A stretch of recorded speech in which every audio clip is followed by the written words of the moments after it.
Hello and welcome to another code walkthrough in Postgres for Postgres class. So we're going to go through now the loading of the text of a book, and we're going to be using Python, and we're going to be using a bit of code called loadbook.py that I wrote.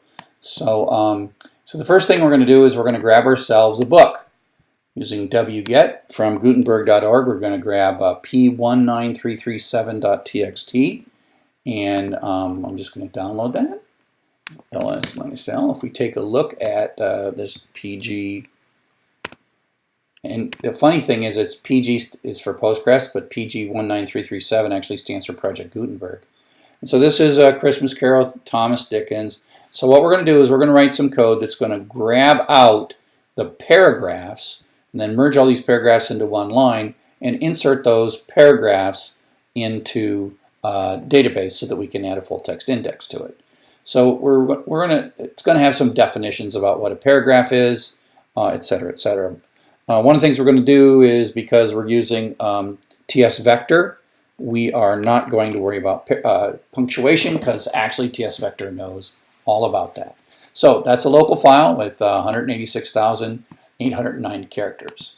So then we're going to grab this loadbook.py, wget, using wget, loadbook.py. We'll pull that one down.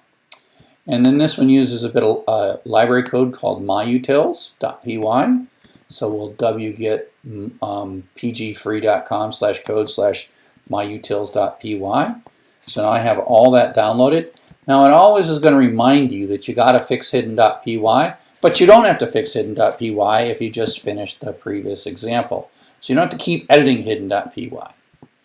Then we're going to run it, but let's take a look at the code first, and you'll see how this works.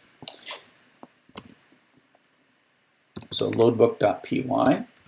So here's loadbook.py, and it's kind of telling us how to do all this stuff, blah, blah, blah. So we import the hidden stuff, and we're going to use the time.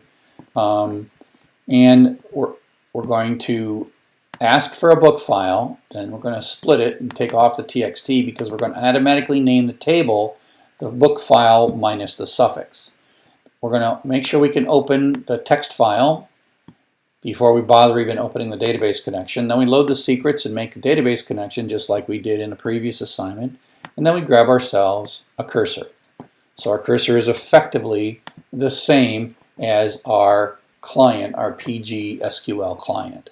We just almost do exactly the same thing. So now that we have a cursor, I'm going to drop the table. I'm going to use the name of the book as the table, and then I'm going to create the table with serial and a body of text, right? Just two columns, one is a big text, and so I do that. Now this here's a bit of Python. We're all supposed to know Python already. Got some counters. I'm doing things like throwing away blank lines. One of the things I'm doing, I guess I gotta open another PG. One of the things I'm doing is I'm taking multiple lines until I find a blank line, and I'm kind of concatenating them together and removing the new line. So it's like one big long line, right? Like this. I'm joining them all together, one big long line. I just did that in my text editor to show you what I'm doing. And so one of the things I'm doing is I'm looking, do I see a blank line? If I'm in the middle of blank lines, I throw them away. If I'm in non-blank lines, I concatenate together. And if I find myself on a blank line and I've got a para, the para is my variable for accumulating the paragraph. If I've hit a blank line, then I take insert, then I insert the paragraph, right? So I insert it into the table name with the body and the substitution parameter %s, base, body values %s, and I cur.execute the thing, when you run that SQL and pass in a one tuple in the weird format parenthesis para comma parenthesis, which is the weird format for a one tuple. And I'm counting how many times I found a paragraph. So here's where I'm going to do a connection.commit. Now, if you made this connection.commit every time through, you would actually run a lot slower, because you'd retrieve something, read something, and then every insert would be a commit. So I'm going to make it so every 50th record I commit. And then every 100th record I'm going to tell how many was loaded, and then I'm going to sleep. And the reason I'm going to sleep is to allow, I put this in a lot so I can blow it up. So I hit Control C in this particular situation. And that just as it gives me a chance to slow it down if I've got a runaway train. And so if then this part here is accumulating, the strip is taking out the new lines and throwing away white space at the beginning and end, and then I concatenate it. This is what's concatenating. Para equals para plus quote space quotes plus line. That's what's actually concatenating all the lines together to give me one very long text string. And then when the loop is all completely done, then I commit the connection and I close the cursor.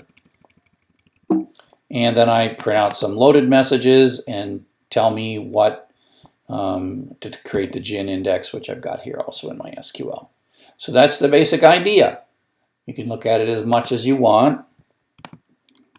So let's get out of here and just say Python 3 load book.py. Now if I hit enter, it's just going to assume that pg19337.txt, which is the one I want to do. So now as you're going, and so I can go over here and I can say dt and I can say select count star from pg.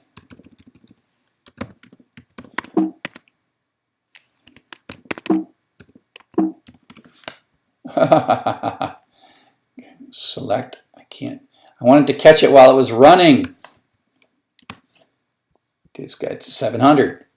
It's at 800. Okay, I did catch it while it was running. If you come back over here, you see it was 100 loaded, 200 loaded, 700 loaded, and it was pausing and it was committing. And you'll notice that the numbers that you see here are all even multiples of 50. I didn't catch it at 50. It does wait every 100, but it does commit every 50. So that's why you're not going to see like 143, because it's not going to commit until record 150. And that's this bit of code right there. Every 50th record it actually commits, which means the inserts come to the database in like blocks of 50. This greatly improves the database's performance and the amount of network traffic that goes back and forth. Okay, so at this point it's loaded, 814 paragraphs. If I do that select count, you see that there's 814 rows. So let's take a look a bit.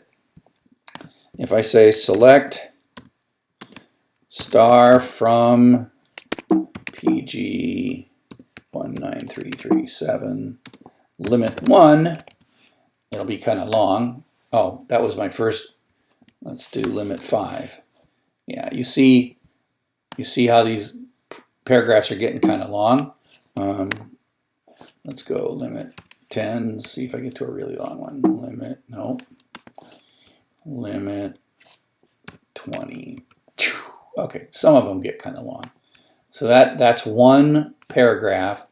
And it was my Python code that built all that stuff. Now if you think about this as an inverted index, if you just broke this on spaces, Christmas comma would be something, right?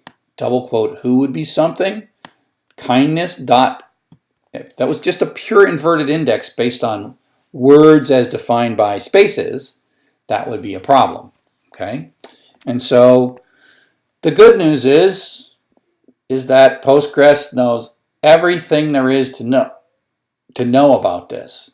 And we are simply going to say, let's make an index, boop, using 2TS vector of the body using the English language. And so that knows everything, like what punctuation is in English. It knows, it is kindness and kind mapped to the same stem. I mean, all that magical stuff is happening, okay?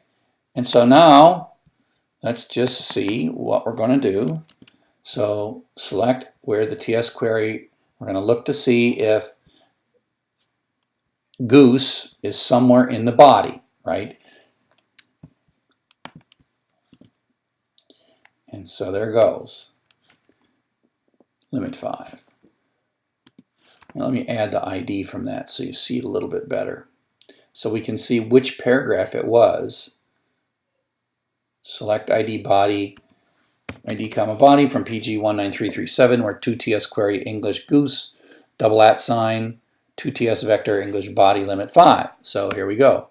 So you see in paragraph 412, 415, 428, 429, and somehow there's goose everywhere. I don't know if we could find it, right? So there we go. So it's there. Now let's check to see if the explain works. Sometimes this explain takes a while for the gin to catch up, but now it's done. And so again, whenever you're doing an explain, it looks really complex and all this stuff is useful to somebody somewhere, I'm guessing. You just don't want to see sequential scan. Your sequential scan is what slows you down. It's kind of like in order of algorithms. If you see order n squared, it slows you down. But we got a bitmap heap scan. It says that it's using PG19337_gin, which is exactly what we expected. Okay. We can, in this one, see the thing where we do a 2TS query of tiny followed by tinytim. The less than dash greater than means followed. And so now we can ask for that. Tiny followed by Tim. And there's 21 bodies where the word tiny comes, where Tim comes after tiny. It doesn't have to be exactly right after it at that point. And we can do an explain on that to make sure that that uses that query. That's a pretty complex thing because that's tiny. Somewhere after that is Tim. And so can that use the, oops, I didn't copy it.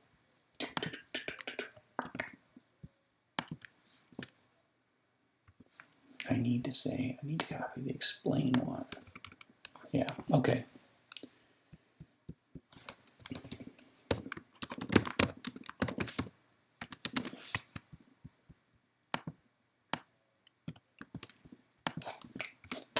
Yay!